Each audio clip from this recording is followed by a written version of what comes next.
Bien, bueno, entonces, buenas tardes en Italia, buenos días en Paraguay. En Paraguay son las 10:15 de la mañana, acá son las 4:15 de la tarde.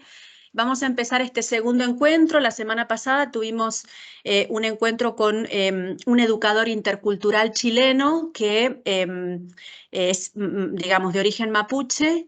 Y en su caso, él es educador, enseña, no escribe, pero sí alfabetiza en distintos niveles y hablábamos de, bueno, del proceso de infratraducción, de supratraducción entre lenguas minoritarias y cómo la lengua minoritaria a veces puede resultar minorizada, que no es lo mismo minoritaria que minorizada. Por suerte, Paraguay es un caso, digamos, en que la lengua guaraní es prestigiosa, ¿no? Y entonces no se verifica este tipo de problemas que a veces ocurren en otras áreas, también ibéricas, con las lenguas minorizadas, históricamente minorizadas, no solo minoritarias numéricamente. Pero yo quiero empezar este encuentro presentando a nuestra invitada de hoy, Susi Delgado. Tiene una hoja de vida, bueno, muy impactante, muy rica. Voy a sintetizar poco porque creo que es importante conocer toda la labor de Susi. Y entonces voy a decir que es escritora, periodista, traductora bilingüe guaraní-castellano, que nació en Paraguay. Me ha puesto la fecha, así que la voy a decir. Yo también siempre pongo mi fecha, soy de poner la fecha de nacimiento, 1949. Se dedicó al periodismo cultural por 4 décadas, dirigió la revista cultural Tacuapu y el taller de poesía Arasati. Es miembro de número de la Academia de la Lengua Guaraní y miembro de la Sociedad de Escritores del Paraguay. Su producción literaria comprende unos 40 títulos y en ella se destaca la poesía. Sus últimos poemarios publicados son bilingües, voy a leer el título en español, en castellano.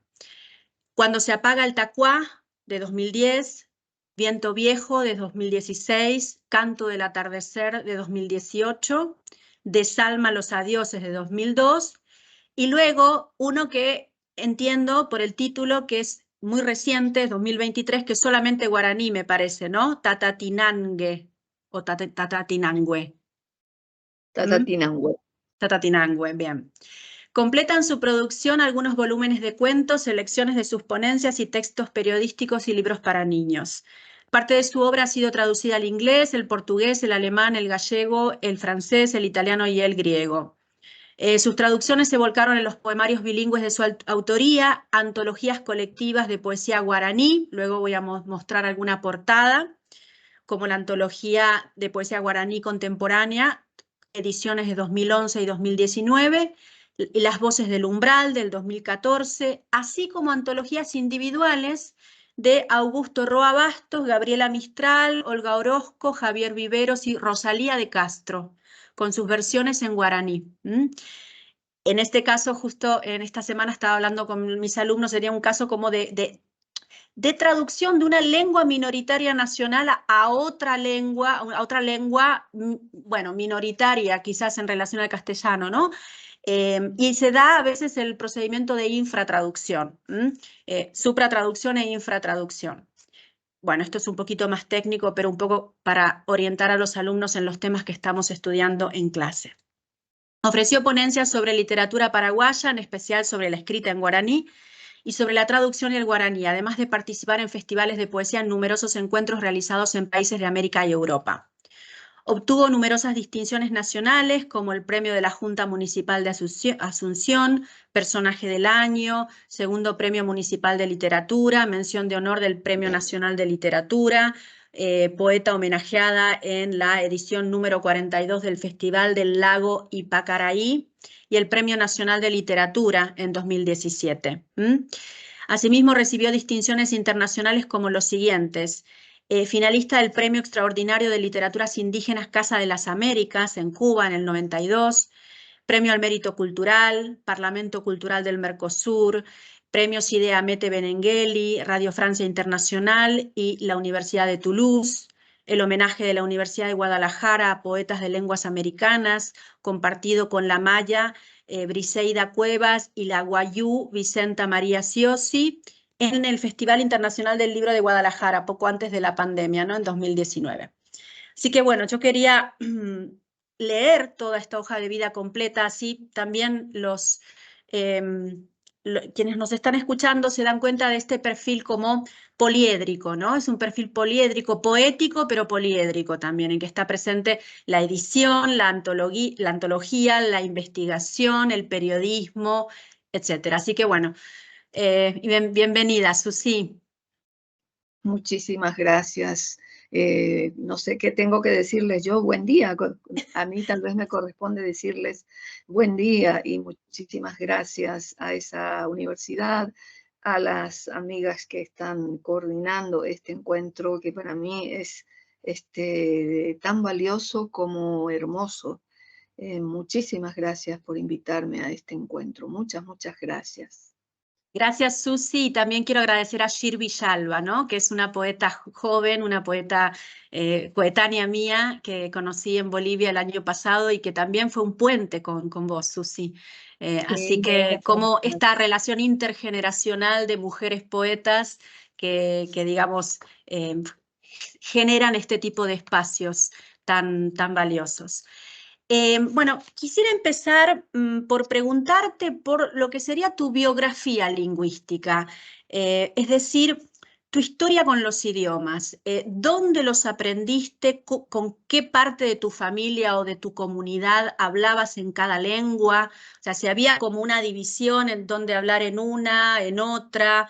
Y si para... ¿Cuál es tu concepto de lengua materna? Porque esto es algo que yo vengo trabajando desde hace unos años también con poetas de España, catalanes, de Galicia, que sienten que tienen o dos lenguas maternas o que tienen una y la otra es lengua de alfabetización y de cultura, es decir, que distinguen entre sus lenguas.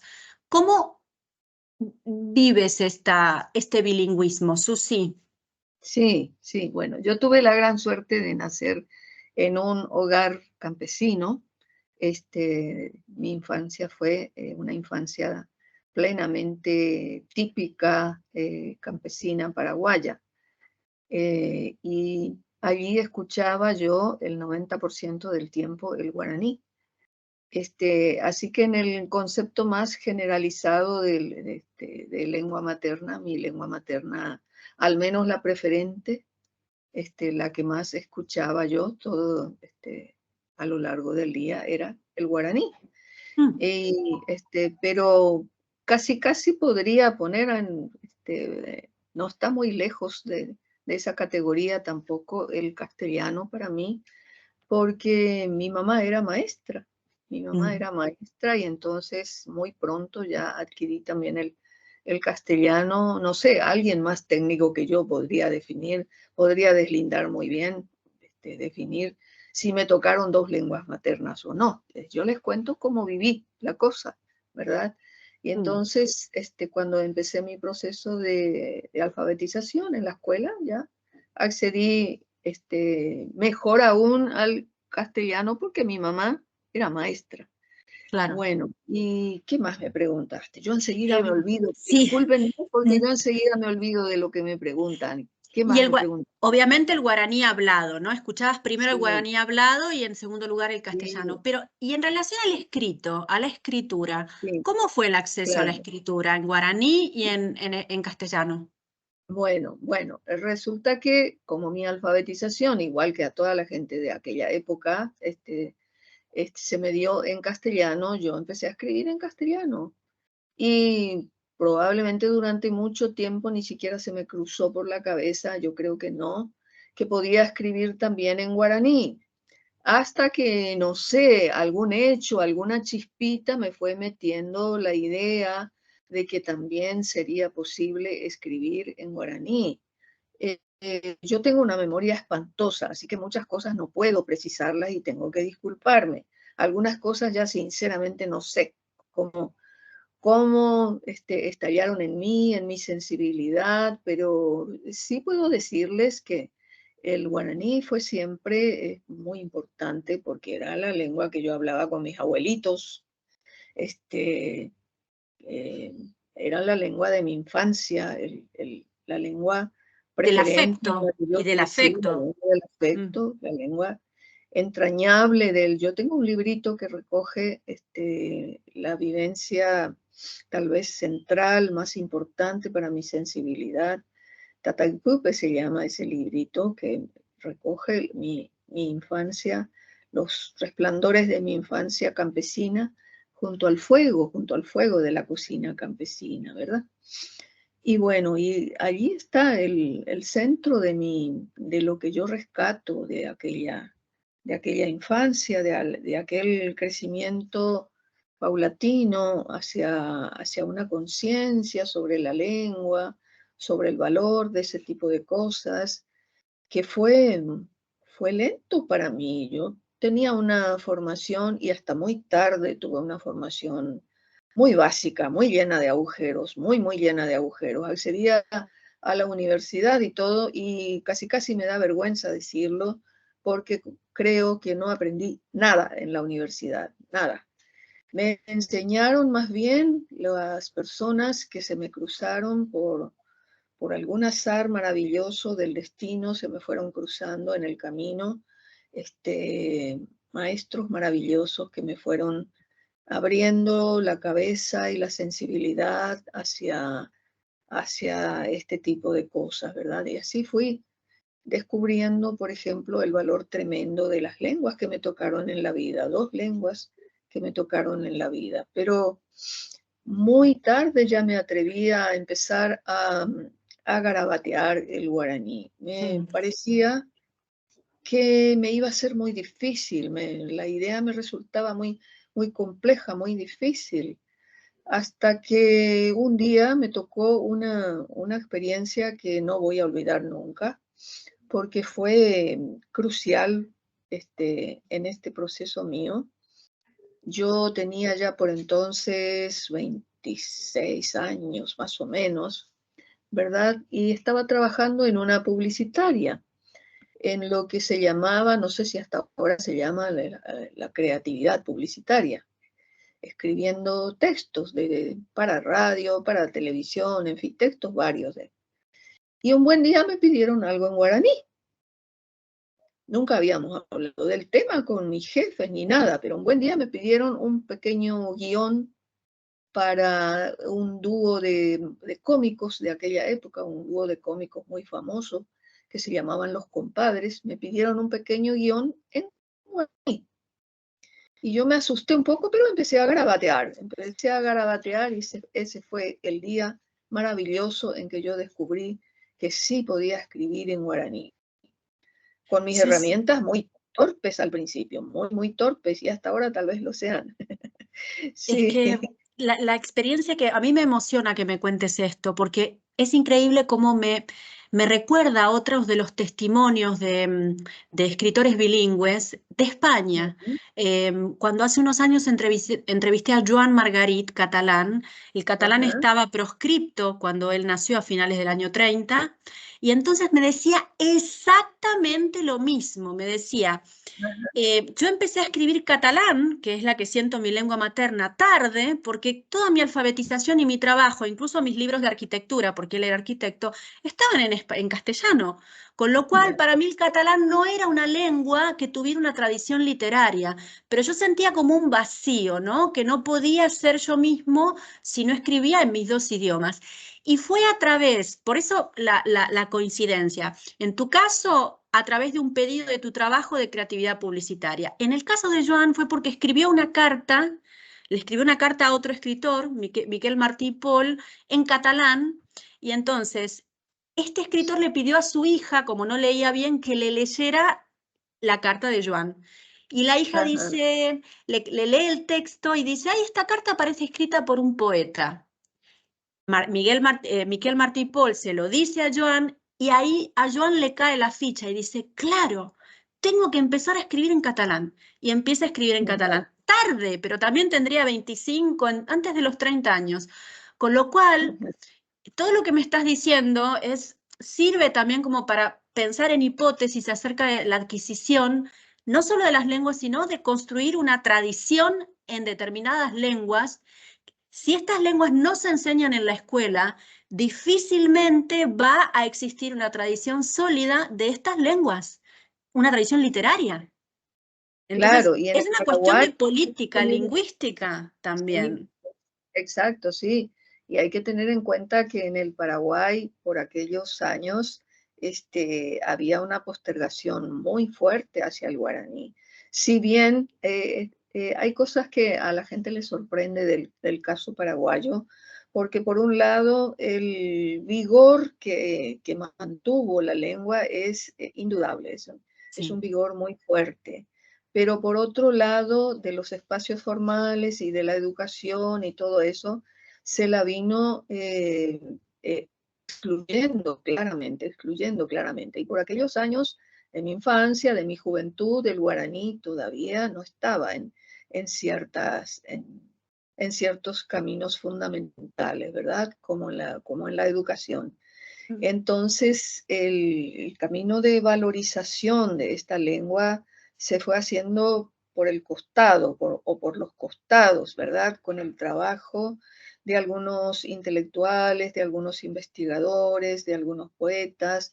Se fue haciendo paulatinamente la reivindicación lenta de esta lengua, que después de mucho, mucho trabajo consiguió, por ejemplo, un andamiaje legal con una ley que se trabajó durante casi 20 años, etcétera, Eso, etcétera. te quería preguntar, porque parte de tu labor en la Secretaría de Cultura, me contabas, tuvo que ver con dos leyes culturales. Una es la de Ley de Lenguas, ¿verdad?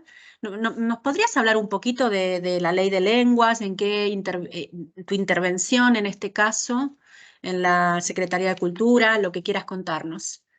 Sí, bueno, y a mí me llama mucho el trabajo, no sé por qué, dentro de lo que se llama la gestión cultural, me llama mucho el trabajo por las leyes.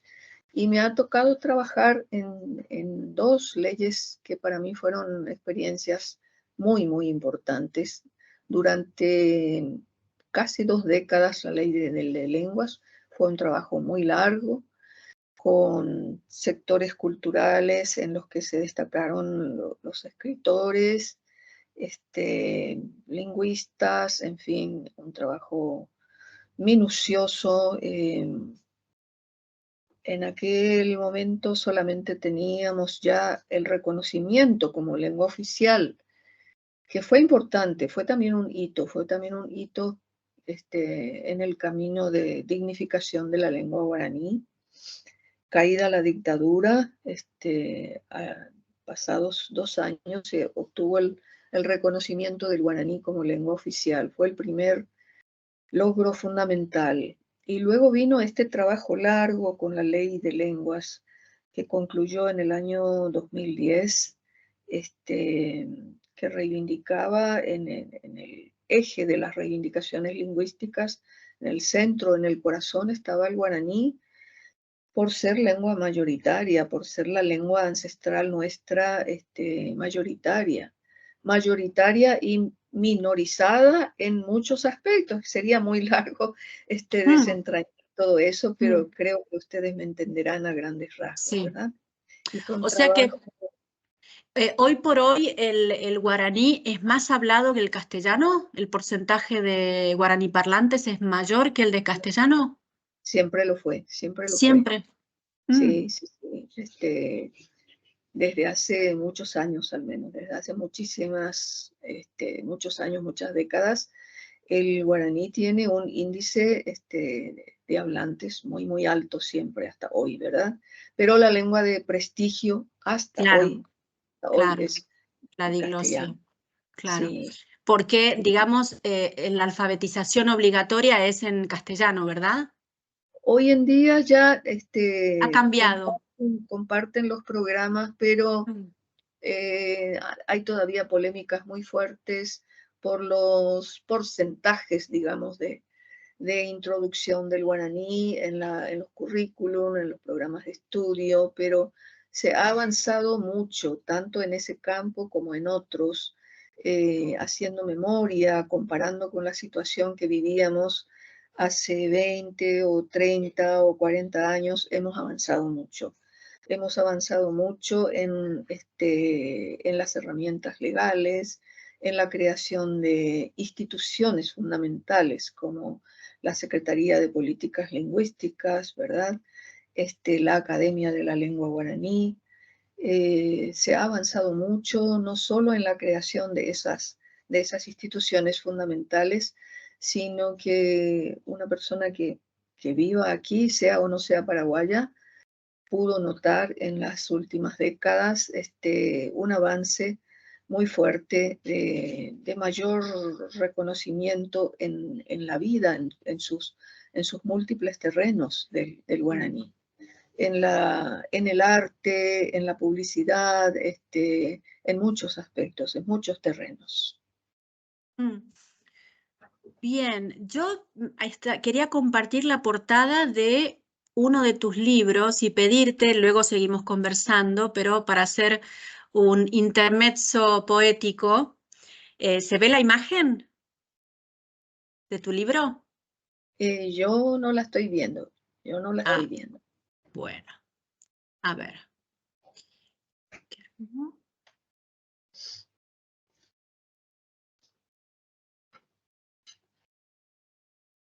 En fin, me decía la tutora recién que Teams está teniendo problemas porque no sé si lo están actualizando o qué. Me quedé tranquila de que no soy yo porque solamente, a ver si ahora se puede ver. ¿Ahora? ¿Junto al fuego?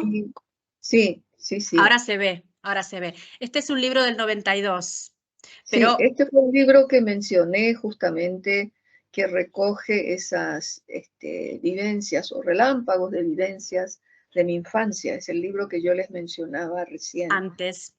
Sí, sí, sí.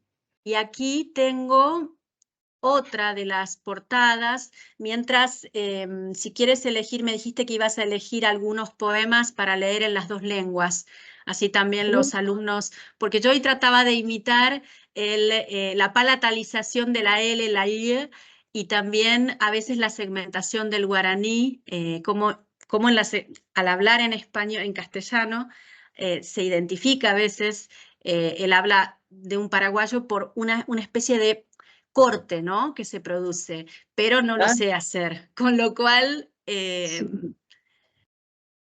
te escuchamos. Estoy sí, intentando. o Sí. sea, ¿me estás sugiriendo que lea alguna cosa? ¿Entendí Sí, bien? poemas, algún poema en las dos Ajá. lenguas. Ya, bueno, elegí algo aquí para ustedes.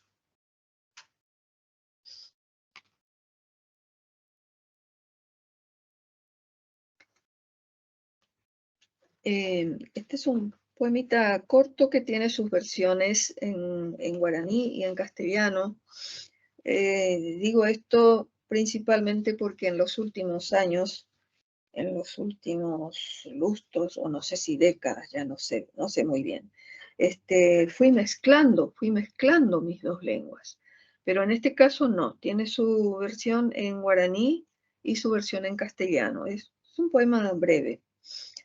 Xerembiasaro huecuy, Ubutú omocambá maojobo, xeroga xerecojá, xecoga mimi, xeñamitingüe, ohuecuy maojobo xerembiasacue, ipirupá, iyacuí, oebé, oñejundí. Y su versión en castellano dice así: Sí. mis sentires se deshojan, va secando todo el viento, mi casa, mi lugar, mis plantas, mi sembradío. Ya van cayendo las hojas de mis sentires, se van secando, se trituran, vuelan, se pierden. Es un poemita otoñal. Acá estamos en otoño. Sí. ¿Cómo se pronuncia este libro, Susi? Este otro libro que estoy compartiendo la portada. Ubutu'umá, que quiere decir viento viejo o viento antiguo, que es el libro que tuvo la gran suerte de ser galardonado con el Premio Nacional. El 2017. Sí, así es, Mm. así es. Bien, estaba justo buscando las estadísticas Sí, es un caso único en América Latina, porque según la encuesta permanente de hogares del 2022, o sea que bastante actual, de los casi 7 millones de habitantes, casi 35% habla la mayor parte del tiempo en la casa las dos lenguas, castellano y guaraní. El 33,4% habla guaraní y el 29,6% habla en castellano. O sea que los monolingües castellanos son un poco menos que los monolingües guaraní, mientras que el porcentaje un poco mayor es el de bilingües completos, o sea que alternan las dos lenguas entre el trabajo y la casa. Sí, este es un caso único. Bueno, creo que en América Latina tenemos a Puerto Rico, pero por otros motivos, ¿no? Por motivos de imposición de ser un Estado libre asociado a Estados Unidos que tiene ese bilingüismo entre el castellano y el inglés. Es otro motivo distinto, ¿no? Que el del guaraní. Y que no Sí. es, digamos, la lengua original. Sí. En términos globales, el guaraní es una de las lenguas americanas más habladas, que han llegado con mayor número de hablantes a nuestro tiempo, juntamente con el quechua. Sí. Ambas lenguas están más o menos a la par, según los cálculos de los especialistas. 10 o 12 millones de hablantes en ambos casos aproximadamente, ¿verdad? Y en ambos casos habladas en varios países, En el caso del guaraní tendría su corazón en el Paraguay, pero se habla también guaraní en una zona muy amplia del Brasil, como sabe nuestra amiga, ¿verdad? En Argentina, en la zona norte de Argentina, Hermoso. en fin, una partecita de Uruguay y, en fin, en una región bastante grande de América del Sur. Y sus huellas históricas están en todo el continente, especialmente en Sudamérica. Sus huellas están desde el Caribe hasta el Río de la Plata en una forma muy, muy fuerte, con marcas muy fuertes en su geografía, en fin, en muchísimos signos que han persistido.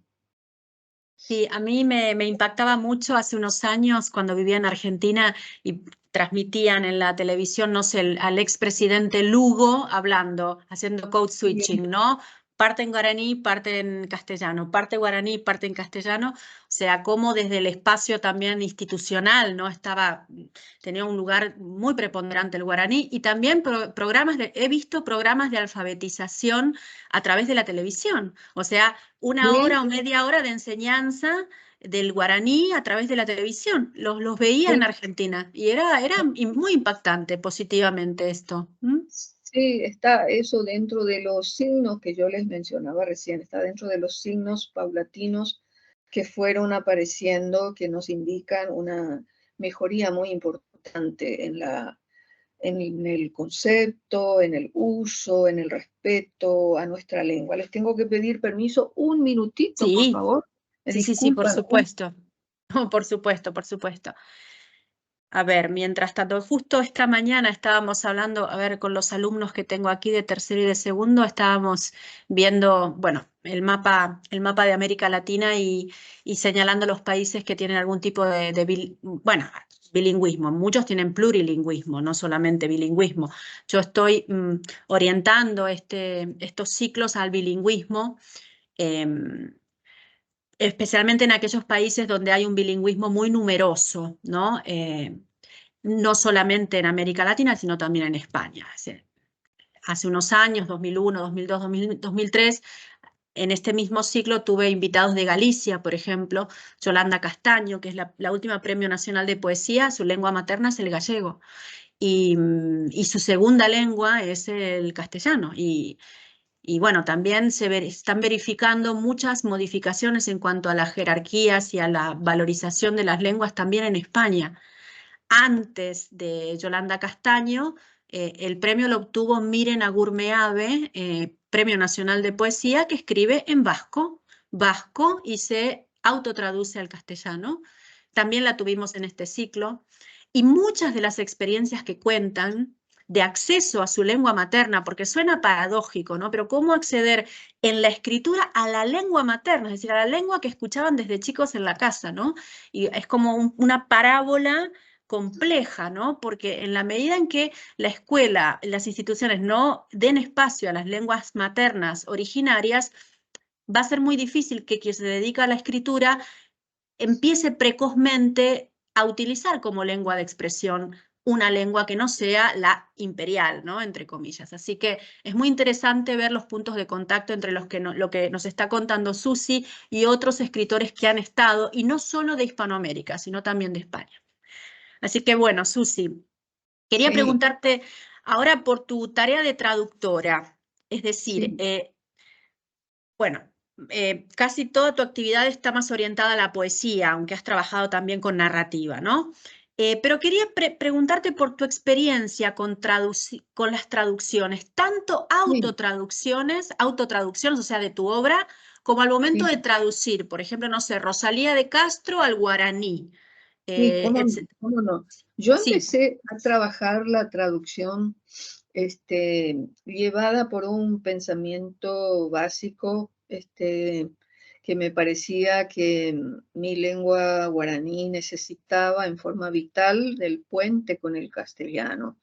Y empecé a trabajar la traducción, traduciendo mis propios poemas, por cara dura y llevada por ese pensamiento, por esa reflexión de que era importante construir ese puente.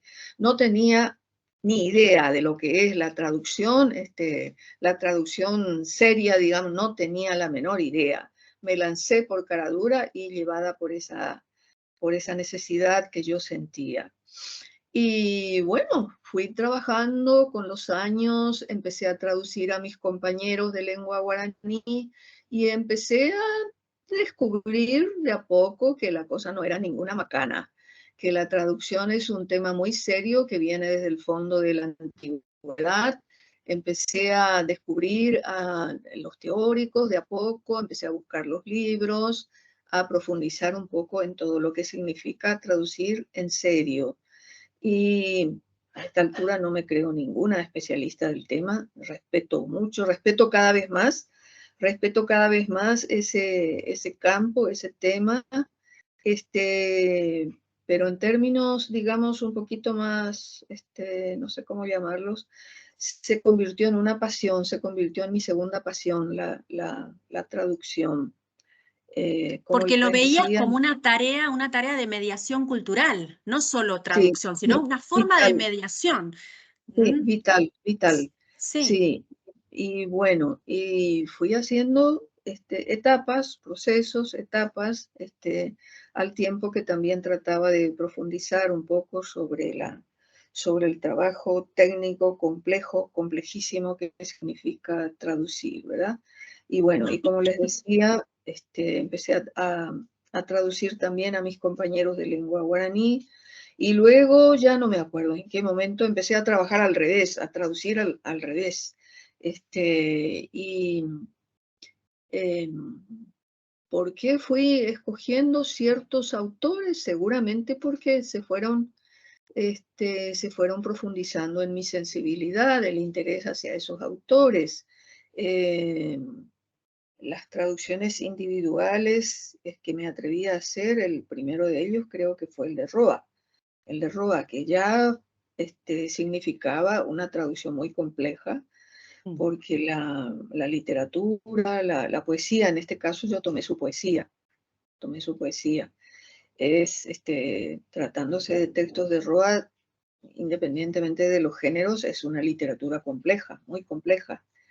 Y me atreví nada menos que con Roa, cuando empecé el caminito de autores individuales, porque antes había hecho las antologías, ¿verdad? Este, y además eso era empezar el camino de traducir del castellano al guaraní. Y fui eligiendo seguramente poetas que me llamaron mucho la atención en mi sensibilidad, en mi camino de lectora de poesía, ¿verdad? Y Olga Orozco estaba enorme, enorme, enorme en ese caminito de lecturas. Mm. Siempre leí mucha, mucha poesía. Hasta hoy leo mucha. Leo también de otros géneros, pero soy una gran masticadora de libros de poesía. Y Olga Orozco estaba allí arriba en un pedestal enorme para mí. Bueno, traducirla a Olga Orozco es Un complejo con el tipo atrevimiento, de los incisos eternos que tiene, la influencia del surrealismo. Es verdaderamente un desafío traducir a Olga, ¿eh? una caradurez que no sé si es disculpable, no sé si es perdonable, una caradurez tremenda. Pero me picaba el bicho, este asunto de la traducción es un bicho temible. Y bueno, y me atreví, empecé a balbucear, empecé a garabatear y así fui entrando en ese océano tremebundo de la poesía de Olga Orozco. Y trabajé muchísimo, trabajé un año. Acá tengo una amiga que quiere también participar de es Ah, mi bien. perrita Mindy, que se pone celosa cuando me ve hablando en forma muy concentrada con Mm, alguien, mm, pero mm, tengo mm. que lograr que me deje aquí más tranquila para conversar con ustedes. Salí, Mindy, salí. Estoy hablando de cosas muy serias, Mindy. Mindy se Oh, llama ella. Mimbi. Es mi compañerita de vida, Mm, pero a veces se mm. pone celosa. Bueno, ¿y qué les decía? Que el trabajo con la Orozco fue terrible, casi me vuelvo loca, pero al mismo tiempo apasionante. Y ustedes que están en el tema, no necesito mucho explicarles por qué de todos esos versos larguísimos, esas Mm. construcciones, eh, en donde se mezclan los juegos lingüísticos y literarios en fragmentos que también son largos, Sí, es profundos, torrencial, es que es torrencial. Olga torrenciales, sí, Orozco es sí, torrencial, sí. sí, son océanos llenos de tormentas terribles. Y bueno, y me enloquecí con la cosa y fui trabajando, pero trabajé mucho tiempo. Yo le doy mucho tiempo a mis traducciones, mucho, mucho tiempo, muchas versiones, muchas vueltas. Y con la Orozco fue así, fue un trabajo muy largo, muy duro y muy apasionante.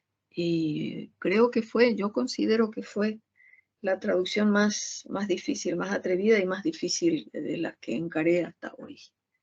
Quería preguntarte, de hecho, en relación a la diferencia entre la autotraducción y la traducción, porque digamos que en una autotraducción y considerando que las dos lenguas te pertenecen, o sea, el autor puede innovar, puede recrear, puede modificar lo que quiere y en general los autotraductores lo hacen. Es muy difícil que digan, voy a ser completamente fiel, porque siendo el autor o la autora pueden innovar. En cambio, ¿no? Cuando traducimos a otros, es como que ahí se presenta más la necesidad de, no de tanto de la autonomía, sino de la aproximación, ¿no? De aproximarse lo más posible al texto del otro, ¿no? ¿Esto lo has sentido? Es Sí, decir, sí, y además con los años he leído bastante de ese tema, ¿verdad? Para darme cuenta algo que ya me parecía, a veces leyendo nos dicen cosas que en el trabajo ya fuimos descubriendo de a poco, ¿verdad? Bueno, mm, los años y el trabajo a uno le van confirmando que existen tantas versiones como traductores de un mismo texto, ¿verdad? Que no existen las traducciones absolutas o totales, en fin, todo ese tipo de cosas uno va descubriendo con el trabajo. Y en mi caso, siempre sentí ganas de ejercitarme, de intentar una traducción que le sea fiel al autor original, pero no en ese sentido de la fidelidad literal, de ninguna mm, manera, mm. sino en el sentido de intentar una fidelidad a su espíritu profundo, a lo que hay dentro de todas sus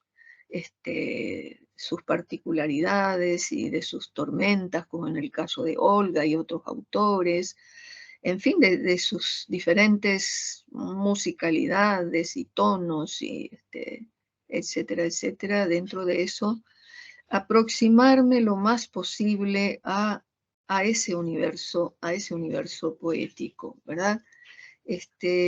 Veo y respeto a la gente que intenta una versión muy, muy propia que no, que se aleja bastante de todas esas cosas, de todos esos costados. Respeto, pero eh, a mí me dan ganas de hacer esas aproximaciones con autores que me merecen mucho respeto, como la Olga, como Gabriela Mistral, que me ha tocado también traducirla, como Roa, en fin, con los autores que voy asumiendo para mis ejercicios, llamémosle así, de traducción. Yo quiero hacer una aproximación a ellos, a la poesía de ellos.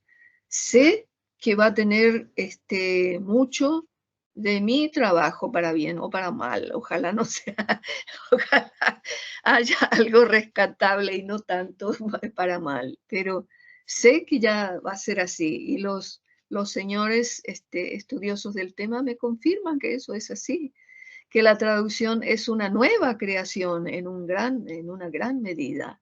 Y se siente así, trabajando la traducción, se siente así, que irremediablemente va a quedar mucho de uno en esa nueva versión, por ejemplo, en guaraní, ¿verdad? Va a ir, va a ir impreso mucho de mí, mucho de mi trabajo. Y Y te hago ojalá una eso, pregunta. Perdón, perdón. sí. No, no, no, No, disculpa. no, no, no, está bien, ya, ya está Ojalá, dicho. es No que, me acuerdo más lo que iba a bueno, bueno, decir. bueno. Sí, está No, bien.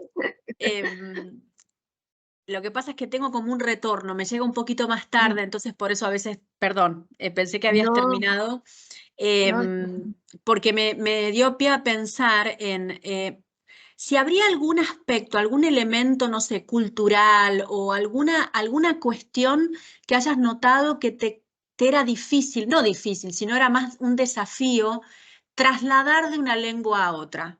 Por ejemplo, no ay, sé, pero eso se da y bueno, y existen también las diferentes maneras de encararlo.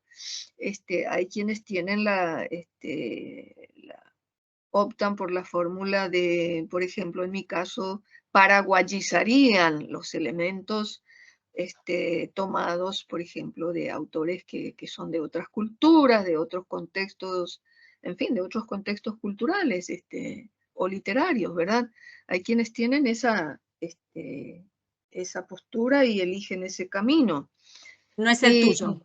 no, no, no, no. En todos los aspectos, yo creo que estoy en lo que los teóricos llaman la traducción hospitalaria. Intento traer, por ejemplo, a Gabriela, he intentado traer a mi lengua, ¿verdad? Pero que sea Gabriela la que llegue hasta donde se pueda, hasta donde lo permita el trabajo atrevido de Susy Delgado. Mm, Que sea bu- ella la que llegue a mi mm. lengua. Bien. Bueno, después también otra, me había despertado mucha curiosidad tu traducción de Rosalía de Castro. ¿Qué nos Sí. podrías contar de Rosalía, de ese proyecto Ay, de traducción? ese fue un caso especial porque, bueno, tal vez tengo que hacer un pequeñito prólogo de por qué Rosalía. Mm, Porque resulta que las personas que trabajamos en el campo del guaraní, yo digo que salió de allí mi primera chispa, digo, calculo que salió de allí. Resulta que tenemos una hermandad muy fuerte con Galicia. El proceso lingüístico nuestro ha tenido siempre el acompañamiento, el apoyo de Galicia.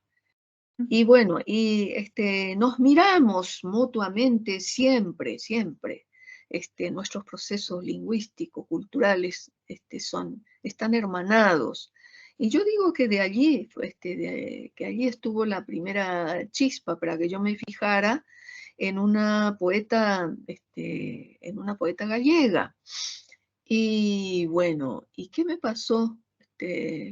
para ir acortando, para ir resumiendo un poco la experiencia de Rosalía. ¿Qué me pasó cuando yo opté por su poesía? En un momento dado me dije, bueno, pero voy a traducir de las versiones al castellano de Rosalía, me dije. Y como suelo hacer, desde luego, bueno, busqué todas las versiones, todas las traducciones más respetadas, en fin, como la de María Asensio, que es la más reconocida. Pero en un momento dado me dije, bueno, pero ¿y por qué no me atrevo a leer un poquito el gallego? Mm. Que no lo voy a entender del todo, pero es un poquito como el portugués, que lo entiendo bastante y algo me va a decir y algo me va a ayudar, tal vez mucho, dije. Entonces puse una al lado de otra, la versión en gallego, las traducciones al castellano y, bueno, mi intento, mi garabateo, mi balbuceo en guaraní. Y me sirvió muchísimo zambullirme en la versión al gallego. Y además, fue maravilloso descubrir que entendía bastante. Y por ahí alguna palabrita un poquito extraña, yo le buscaba la raíz latina, por ahí le buscaba la vuelta y terminaba, creo que entendiéndola bastante. Me ayudó muchísimo zambullirme en la versión en gallego. Porque Mm. además yo soy muy pretenciosa, tal vez, porque busco en estas cosas, en este tipo de trabajos, busco la música del poeta finalmente. Esa es mi pretensión mayor, la más atrevida tal vez, pero esa es mi pretensión mayor. Yo creo que la música está en el escalón más alto de la poesía de cualquier autor y principalmente de los grandes, grandes autores que en mi modesta opinión cantan. Mm. El buen poeta, el gran poeta, no soy nadie, no soy ninguna autoridad. Habla mi sensibilidad, mi pequeña y torpe sensibilidad. Para mí cantan, para mí estos grandes señores de la poesía cantan siempre. Y mi aspiración mayor siempre está acercarme a su música, Tu a su música. música. Me ha gustado mucho que ignoraba completamente esto que decías del hermanamiento un poco entre el proceso así cultural de Galicia y de Paraguay, porque hace 2 o 3 semanas, hace 20 días, te nombró en una conversación Yolanda Castaño.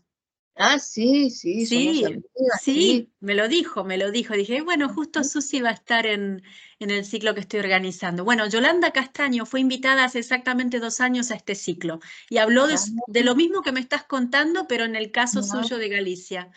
Así que claro, sí, ya. sí. Sí, tengo amigos y amigas en Galicia y esta traducción que hice de Rosalía de Castro fue acogida, pero en una forma maravillosa por los gallegos, por la Universidad de Vigo, por la Fundación Rosalía de Castro. Me hicieron una presentación maravillosa, honrosa desde allá, desde la Universidad de Vigo, una presentación hermosísima que no terminaré de agradecer. Fue muy, muy valorada, fue acogida con un respeto y un aprecio enorme esta traducción que yo le dediqué a Rosalía. Susi, antes de dar espacio a ver si hay preguntas entre el público, si alguien quiere, los alumnos o los participantes invitados quieren hacer alguna pregunta, yo te Mm. quería preguntar por tu labor en la Academia de la Lengua Guaraní, si nos podrías hablar un poquito de esta academia. Y en verdad quería preguntarte también por la revista cultural Tacuapu y tu taller de poesía, o sea, que nos explicaras qué significan estos nombres y en tu experiencia. Pero bueno, te doy para elegir, que elijas entre de qué nos querrías hablar de esto que te he preguntado, que son las preguntas que me quedaban Bueno, pendientes. de la academia no tengo, podría hablar de la academia misma, pero de lo que yo hago dentro de la academia, muy poco porque no estoy dentro de la comisión directiva de la academia. Apoyo todo lo que ellos hacen. La academia ha venido caminando, avanzando en ciertas cosas fundamentales como la gramática, que ahora está impresa, ¿verdad? Desde hace unos años. En fin, cosas así. Pero yo no participo de esas labores, de las comisiones que tiene la academia, apoyo desde lejos y apoyo desde la Secretaría de Cultura, las actividades de la academia. A veces acompaño los trabajos de traducción de la academia que se piden para determinadas cosas del ámbito cultural, en fin, hasta por ahí, ¿verdad? Mm. En fin, hemos hecho algunos libros con la academia, una antología de poesía popular muy linda, cosas así, ¿verdad? Mm. En cuanto a mi taller, Tacuapu. sí, Sí. bueno, antes de la revista Tacuapullo, conduje un taller durante muchos años, un taller de poesía. Shirley iba a mi taller, Shirley Ah, Villalba iba Shirley a mi taller. Villalba. Ah, Sí, mm. y muchos poetas que hoy en día ya han publicado varios libros, en fin, recuerdan con cariño, recuerdan con aprecio aquellos talleres que yo daba durante bastantes años. Bueno, y la revista Tacuapú fue una, la concreción de un sueño mío que estaba esperando para nacer, porque simplemente porque fui periodista durante 40 años, si no me equivoco. Bueno, en los medios de comunicación durante más o menos 35 años. Y luego me lancé con este viejo sueño de tener mi propia revista diseñada y dirigida por mí, y la mantuve hasta donde me dio el bolsillo. Cuando se me acabaron los guaraníes, lamentablemente murió mi revista. Pero fue una experiencia muy, muy rica para mí, que fue la continuación del periodismo cultural que yo ya venía haciendo desde los medios de comunicación, eh, principalmente el suplemento cultural que dirigí durante muchos años y que tuvo la suerte de tener colaboradores de mucho, mucho prestigio de América, de Europa, no solamente del Paraguay, ¿verdad? ¿Qué Y significan los nombres Tacuapú y Arasati? sí, Tacuapú viene de la unión de dos cosas. El tacuá es la tacuara ritual, el Ah, bambú ritual de las sí, indígenas. caña. Mm. Y pu es el sonido del tacuá. Ah, Un poco como un símbolo de la mujer que quiere hacerse escuchar. mm, Eso es el tacuapú. Y lo otro que era el arasatí. El sí. arasatí es el alba transparente, Mm, o el cielo transparente, según tiene sus acepciones. Sería eso. mm. Bueno, a ver, antes de las preguntas, porque hemos escuchado solamente un poema, ¿nos Sí, leerías otro poema en las dos lenguas? sí, Y sí. mientras tanto, los alumnos o quienes estén conectados, invitados, invitadas, si quieren luego preguntar algo, damos pie a la parte de las preguntas, comentarios. Bueno, a ver, ¿qué es lo que yo había elegido también acá? La verdad que había elegido acá uno que tiene una pequeña mezcla, pero que Mm, creo que se sí, entiende. Tal vez sirva para que tengan un poco una idea de qué es lo que hago en los últimos años, en que sentí que me llamaba la mezcla, la mezcla. Creo que es resultado de esas reflexiones que fui profundizando hasta que un día me dije, bueno, pero si yo mezclo todos los días, a cada rato mis lenguas, ¿por qué la escritora no puede hacer eso mismo? Me dije un día. Y entonces empecé a experimentar ese camino. Bueno, ustedes recordarán seguramente aquel niño, Aylan, ese niño sirio que un día se encontró en una playa de Turquía. Tal vez lo recuerden, estaba ahogado en una playa de Turquía en el año 2015. Este poema está inspirado en aquel hecho tan triste, ¿verdad? Y mezcla mis dos lenguas, pero creo que se entiende. Es una canción de cuna para Aylan, se titula, pero tal vez sea en realidad una anticanción de cuna, algo así, para Aylan. Todo es un sueño nada más, Aylan. Kepehuante copeva, anide yepuapú. No hay guerra en Siria ni en ningún lugar. No hay bombardeos sobre tu casa, sobre tu pueblo. Nadie te ha echado de tu tierra. Ababen andejekui umire jaljubebawi. Kepehuante copeva, umi y bayeteva. No hay nadie escapando hacia ningún lugar. No hay niños muertos en las playas del Mediterráneo. Nadie ha naufragado despedido de una balsa atiborrada de orfandad. No hay nadie muriendo en playas, estepas o desiertos de Asia, África, Europa o América, de hambre, sed, odio u olvido.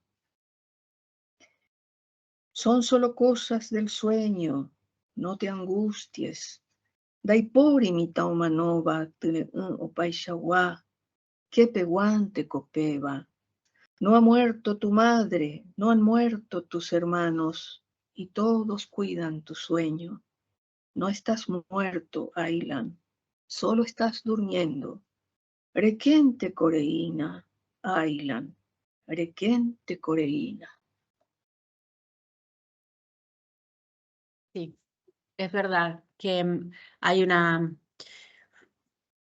No es necesario entender, incluso el guaraní acompaña al castellano y además sabiendo que es una canción de cuna, sí, es verdad que este cambio de código no se percibe prácticamente. Así que bueno, muy impactante y emocionante. Gracias, Susi. A ver si hay preguntas de alumnos, alumnas, preguntas de alguien que quiera intervenir. Creo que Luz, muy bien, Luz, te Hola, escuchamos. Hola. quisiera poner mi cámara también, pero creo que no. No sé por qué. Bueno, debe ser que no lo activé cuando entré al mito o no sé. Bueno, quisiera que tener rostro porque me parece que a veces cuando uno habla así, no sé, es diferente. Pero bueno, muchas gracias a Marisa por organizar estos encuentros. Muchas gracias a Susi por tener el gusto de escucharla. A mí me gustaría preguntarle cómo ve a las nuevas generaciones de escritoras, de poetas en guaraní, en su país, y si piensa como un campo literario que en las circunstancias de Paraguay me imagino que son diferentes a las de México, dado lo que se ha hablado, ¿no? Que es una lengua pues mayoritaria y en México tenemos muchas lenguas minorizadas, pero también minoritarias en cantidad de hablantes. Entonces no sé si en Paraguay se piensa como una literatura nacional, también la guaraní, y cómo ve a las nuevas generaciones. Sí, bueno, sobre el caso de las mujeres escribiendo en guaraní, en Paraguay hay un fenómeno llamativo que merecería un estudio cuidadoso, porque ocurre, se nota una extraña ausencia de la mujer, que yo a mi manera he tratado de investigar, pero no he llegado al meollo de la cosa. Incluso me vi en apuros una vez cuando me pidieron una ponencia sobre el tema para un encuentro que creo que fue en Francia. Y bueno, y de todo lo que investigué, logré encontrar unas pocas figuras Tengo la impresión, pero no quiero decir, yo siempre me cuido mucho de decir cosas así que pretendan ser la verdad verdadera. Tengo la impresión de que es uno de los terrenos en que todavía está la postergación femenina, la postergación en su expresión en muchos aspectos y en este caso en el campo de de la literatura o de la poesía específicamente, ¿verdad? Tengo esa impresión. En realidad, rascando, uno va encontrando mujeres que escriben, pero no se han atrevido todavía a darse a conocer, no se han atrevido al libro. Bueno, para no alargar demasiado el tema, en líneas generales se nota esa ausencia, se nota esa ausencia claramente de las mujeres. No es una ausencia completa, pero no, en realidad ausencia no es la palabra. Bueno, ya ustedes me entienden, Sí. ¿verdad? Después, ¿qué más me habías preguntado después de eso? Yo me olvido enseguida, discúlpenme, yo me olvido enseguida. Si me preguntan dos cosas, ya me olvidé. Si Recuerden, la por favor, literatura lo siguiente. guaraní, si no me equivoco, Sí, si es considerada una literatura nacional, la sí. guaraní, Sí, ¿no? y bueno, estamos en eso. Hay cosas que son teóricas, hay cosas que ya están en las leyes, pero en los hechos, en las cosas en donde tienen que ocurrir los reconocimientos verdaderos, se tarda un poco, ¿verdad?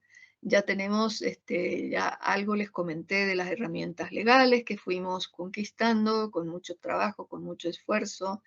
Ya tenemos instituciones, ya tenemos la incorporación polémica, pero cada vez mejor, digamos, con mucha esperanza en el campo educativo, pero falta mucho, falta mucho. Todavía hay reductos duros de resistencia que no se han terminado de ganar, de conquistar. Todavía quedan espacios importantes para que el guaraní realmente ocupe el lugar que se merece en todos los aspectos. Hemos mejorado mucho, creo que ya lo dije también, de unas décadas a esta parte hemos mejorado muchísimo, pero falta mucho, hay mucho por hacer. Ahora tenemos una ley nuevita, muy nuevita, una ley del libro, que va a aportar, esperamos que aporte mucho en ese aspecto, porque también atañe en gran medida al guaraní, ¿verdad? Y bueno, vamos caminando despacito. ¿Puedo Sí, hacer una preguntita? Silvana, sí, por supuesto. Sí, quería preguntar un poquito más justamente sobre eso de las mezclas. Sí, porque justo fue fantástico escuchar este último poema, porque yo me estaba preguntando, no he leído mucho esa última producción, leí bastante de su obra, pero y quería saber un poquito más, porque sabe muy bien que en Brasil está con críticas o con diferentes percepciones y polémicas la cuestión del portuñol. Yo era amiga, por ejemplo, de un poeta controvertido, Néstor Perlonger, pero que él lo usaba como expresión poética, no cuando hacía sus textos como antropólogo, pero querría preguntarle un poquito más, por lo que me pareció en este poema, serían inserción de versos en guaraní y de qué otra forma o cómo la ve usted la cuestión del diálogo entre las lenguas en una misma obra. Me interesa un poquito, porque por ejemplo con algunos autores chilenos jóvenes que estuve viendo, algunos incluyen algunas palabras, otros un poco más. Quería saber cómo la trabaja Susi Delgado. Ese es todo un tema que en Paraguay se llama el yopará, la mezcla. El yopará, claro, el Es yopará. todo un grandísimo tema que me atrevo a sugerirles para un próximo encuentro. Sí. Es un Interesantísimo. tema enorme que nos ha marcado mucho en Paraguay. El yopará, la mezcla, para empezar, tuvo un larguísimo periodo que no está superado del todo, en que fue satanizado, despreciado rotundamente, mirado como lo peor que se puede hacer a la lengua, etcétera, etcétera.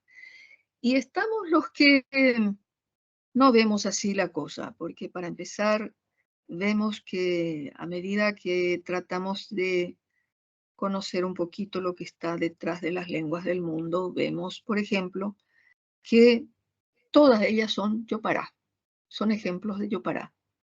Sin ir más lejos, el castellano, que es el ejemplo más grandote, más visible que tenemos en Paraguay, es un grandísimo yopará, como ustedes saben, un yopará infernal. Y bueno, y algunos estudiosos, algunos señores que entienden de estas cosas, dicen que todas las lenguas del mundo serían unos grandes yopará. Y las que no lo fueron, murieron. Un señor, uno de estos sabedores de las cosas difíciles, un alemán. Los alemanes son grandes estudiosos del guaraní, son grandes lingüistas, como ustedes saben, y le conceden muchos estudios al guaraní. Y vino una vez uno de estos señores, uno de estos especialistas respetadísimos a un encuentro y dijo algo que le llamó la atención a muchos compañeros, a muchos de nosotros nos llamó la atención. Y yo nunca olvidaré esa frasecita que dijo, que las lenguas que han sobrevivido en la, no sé cómo se dice, en la vida del, son las que se han contaminado, uso esa palabra, son las que se han contaminado, dijo. Sí. La palabra contaminación se usa muchísimo en lingüística y no tiene una acepción negativa, absolutamente Claro, no. después, Sí, claro, es un después término uno va lingüístico. descubriendo esas cosas, ¿verdad? Sí, que la mezcla o la contaminación no hay por qué satanizarlas, que son procesos normales de todas las lenguas. Sí, y bueno, ¿y por dónde iba? ¿Qué más me preguntaba? Yo enseguida me pierdo, discúlpenme. En su obra, ¿cómo la trabaja? Si es inclusión de versos, inclusión de palabras. Bueno.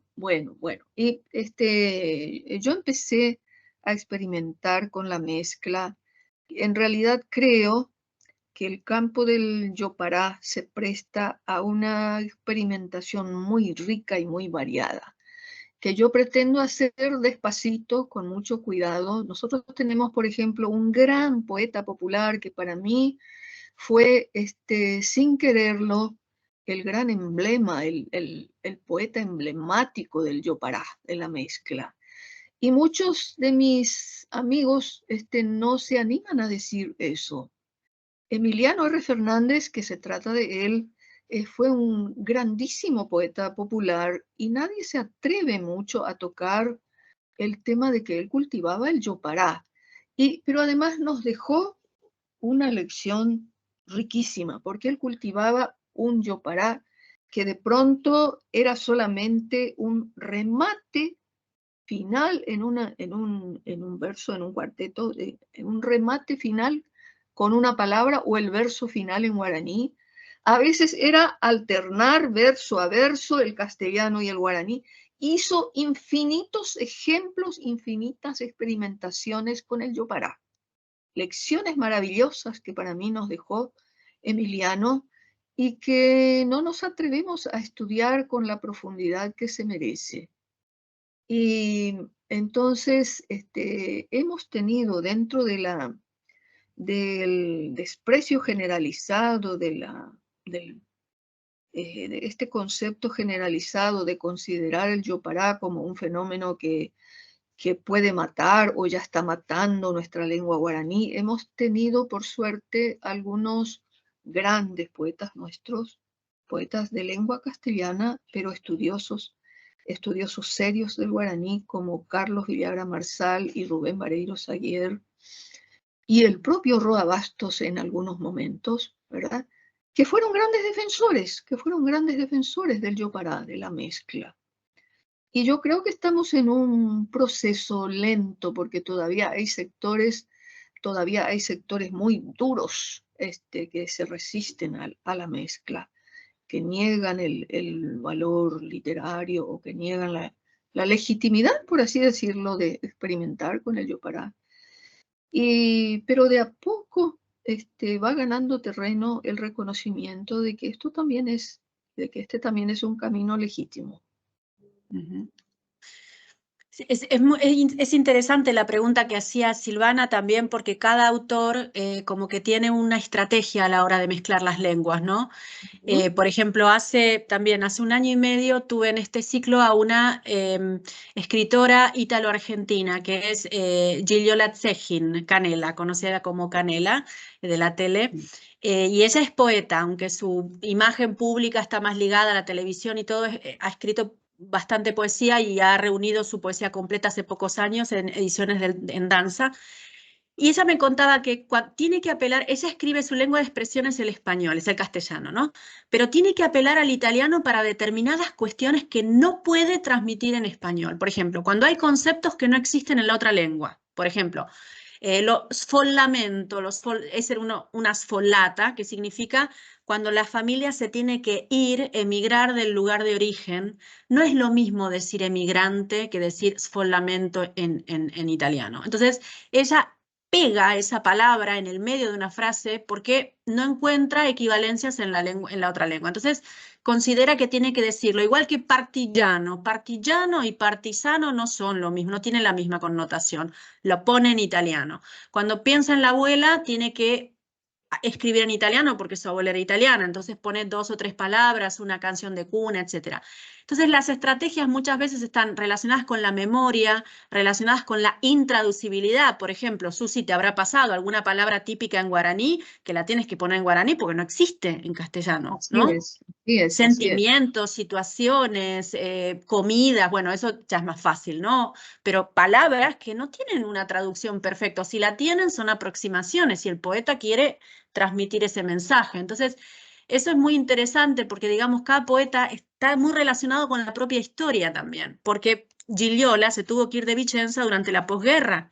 O sea, ella misma fue una desplazada de Véneto a Córdoba, en Argentina, ¿no? Entonces, esa era una palabra tan ligada a su identidad que esa palabra tenía que entrar en italiano y no podía ser escrita en castellano, aunque su lengua fuera. Entonces, digamos, cada poeta, esa forma de mezclar, creo, y por lo que estás diciendo y te escucho, Susi, tiene mucho que ver con tu propia historia o con la cultura que a veces es reacia a traducirse de una manera fiel en la lengua meta, digamos, ¿no? Entonces, y este es tu último periodo, entonces, estos últimos años estás escribiendo así, Susi. Exacto. Y voy experimentando, no me he quedado con una fórmula fija, digamos, en el Yopará mío. Estoy buscando mi propio Yopará, si es que existe, y si no, seguiré tanteando, seguiré picoteando. Bueno, estaba tratando de pensar quién era este lingüista que me decías, porque hay uno que se llama Gunther Hensch, no sé si era él, no recuerdas el nombre, ¿no? El que dijo eso de la contaminación, se dedica a español de América. La verdad, al que me referí, ya no recuerdo su nombre, pero vienen de tanto en tanto al Paraguay, los alemanes principalmente, que son los lingüistas alemanes, Sí, tienen y mucho, muy mucho. dedicados a español de América, además, muy Sí, dedicados a sí, español de América. sí. Bueno, no sé si hay alguna pregunta de algún alumno, alumna, alguien más quiera comentar algo. Bueno, igual ya estamos en horario. Si nadie más levanta la mano, entonces, bueno, Susi, muchísimas gracias por esta conversación tan instructiva en tantas cosas, tan sensible y completa realmente. O sea, nos trazaste un panorama personal y amplio a la vez. Así que, bueno, encantada de este encuentro y bueno, ojalá nos podamos ver. Yo tengo pensado viajar a fin de año a Argentina, así que quizás me anime y me vaya a verla allí y a encontrarte, Susi. No, la agradecida soy yo. Fue una mañana preciosa con ustedes, un honor y una alegría muy grande. Para mí es un regalo invalorable este tiempo, este interés que ponen en mi modesto trabajo. Espero no haber defraudado, espero haberles dejado algo por lo menos.